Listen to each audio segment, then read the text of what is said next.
تاسو ولې له اسرائیل سره د سولې خبرې کول نه غواړئ؟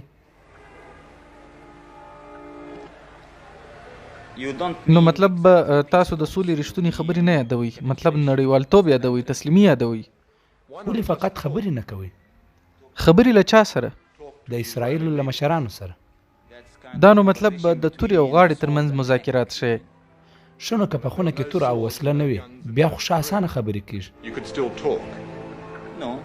ما د دغو نړیوالو کالونیو د رامنځته کولو او د ازادۍ د خوځښت ترمنځ تر اوسه داسې څه نه دي لیدلي. د دې باوجود بیا ولې خبرې نه کوئ؟ خبرې د څه باره کې؟ د جنګ نه کولو د امکان په اړوند. د څه څخه د جنګ د نه کولو په اړوند؟ د هر څه په اړوند.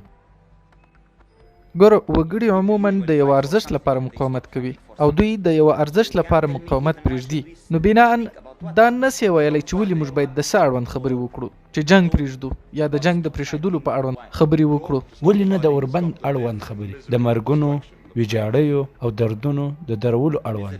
ویجاړۍ، بربادۍ، درد او مرګ د چا؟ د فلسطینیانو، عربو او اسرائیلو. د فلسطینیانو د چا چې ریښه وکښل سوه، په کمپونو کې وغورځول سوه، له لوږې له مرګ سره مخ دي، له 100 کلونو راهیسې قتلیږي او ان د فلسطین د نوم اخیستلو بندیز پر لګېدلی. نو د هغه حالت هم له مرګ ورته ښه دی. شاید تاسو ته به وي، خو موږ ته نه. موږ ته د خپل هیواد ازادي، موږ ته خپل شان او عزت مهم دی. موږ هم غواړو خپل اساسي بشري حقوق ولرو. دا هر څه خپله د ژوند په څیر مهم دي.